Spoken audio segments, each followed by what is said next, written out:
अनीश एक बेहद साधारण सा लड़का था। शांत स्वभाव का, जिम्मेदार और अपनी माँ और छोटे भाई की देखभाल करने वाला। सालों की पढ़ाई और सरकारी परीक्षा की तैयारी के बाद जब उसे रेलवे विभाग में नौकरी मिली तो घर में जैसे ईद का चांद आ गया हो। लेकिन इस खुशी के पीछे एक साया भी था, एक ऐसा डर जो अनीश की आंखों में छिपा बैठा था। यह डर था उसकी पहली पोस्टिंग का, बेगुन कोडारी रेलवे स्टेशन। यह कोई आम स्टेशन नहीं था। दूर दूर तक इसके किस्से हवा में घुलते थे। दादी नानी की कहानियों में, गांव के बुजुर्गों की फुसफुसाहटों में यह नाम किसी बद्दुआ की तरह गूंजता था। कहते थे इस स्टेशन पर रात में भूत घूमते हैं और जिसने भी यहां ड्यूटी की उसकी जान गई या फिर होश। एक दोपहर ऑफिसर अरुण ने अनीश को अपने कैबिन में बुलाया। कमरा पुरानी लकड़ियों की तरह खामोश था और खिड़की से धूप की एक पतली सी रेखा फर्श पर गिर रही थी। अनीश, उन्होंने कहा, आज से तुम्हारी शिफ्ट बदल गई है। अब तुम रात की ड्यूटी करोगे, अकेले।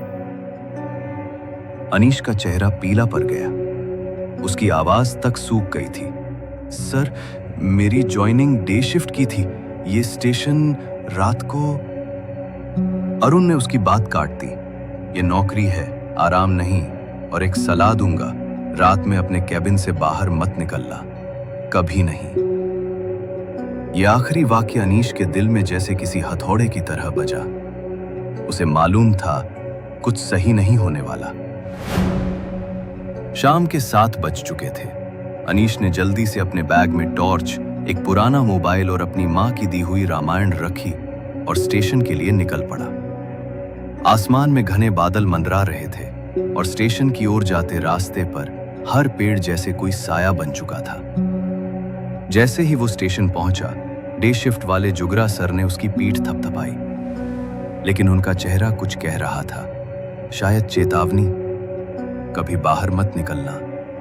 उन्होंने बस इतना कहा और चले गए। अब कैबिन में सिर्फ अनीश और उसका डर था। अनीश ने अपने पुराने फोन में कुछ गाने चलाए। हर लहराती बीट के पीछे वो अपने डर को दबाने की कोशिश कर रहा था। आंखें बंद कर कुर्सी पर लेटा ही था कि अचानक किसी की फुसफुसाहट ने उसे झकझोर दिया। अनीश, अनीश। उसने घबराकर आंखें खोली। पूरा कमरा देख डाला, लेकिन कोई नहीं था। तभी फोन से एक अजीब, डरावनी भाषा में गीत बजने लगा, ऐसा जैसे किसी और ही दुनिया से। आवाज इतनी भयानक और तेज थी कि उसके कान दर्द से गूंजने लगे। जैसे ही उसने फोन उठाया, स्क्रीन ब्लैक हो गई और तभी दरवाजे पर जोर से खटखटाहट हुई। साहब, मदद करो, दरवाजा खोलो, वो लोग मुझे मार डालेंगे। बाहर एक लड़की की कांपती आवाज थी, दर्द से भरी हुई, डूबी हुई। अनीश का शरीर सुन्न हो गया। इतनी रात को यहां नहीं, ये छलावा है, उसने खुद को समझाया। पर वो रोती रही, गिड़गिड़ाती रही, जैसे उसकी रूह भी कांप रही हो। अंततः मानवीय भावना भारी पड़ी। अनीश ने दरवाजा खोल दिया। सामने एक अत्यंत सुंदर लड़की खड़ी थी, चांद जैसी चमकती, दूध जैसी गोरी, आंखों में डर, लेकिन चेहरा ऐसा कि कोई भी उसे देखता रह जाए।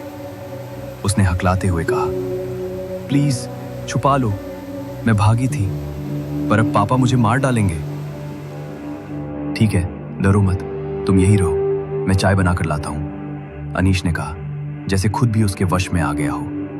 वो कैबिन के छोटे किचन में गया। जैसे ही चाय पक रही थी, एक चीख ने पूरी रात की नीरवता को चीर दिया। चाय का कप उसके हाथ से छूट गया। वो दौड़ता हुआ बाहर आया। कैबिन का दरवाजा खुला पड़ा था। लड़की गायब थी और फर्श पर खून। चीख दाईं ओर से आई। वो दौड़ कर गया। एक कोने में लड़की जमीन पर बैठी थी। उसकी पीठ अनीश की ओर थी। वो किसी पर कुल्हाड़ी से वार कर रही थी, लगातार, बेरहमी से। तुम क्या कर रही हो?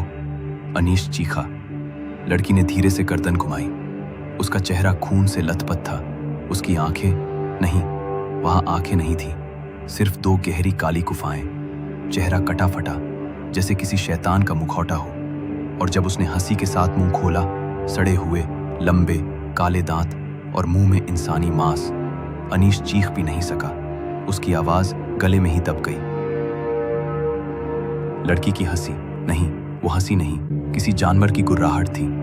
धीरे धीरे अंधेरे में गूंजती चली गई और फिर वो गायब हो गई। अनीश हिम्मत जुटाकर लाश के पास पहुंचा, लेकिन जो उसने देखा वो लाश किसी और की नहीं, उसी की थी। अनीश की आंख खुली। वो कैबिन की कुर्सी पे था।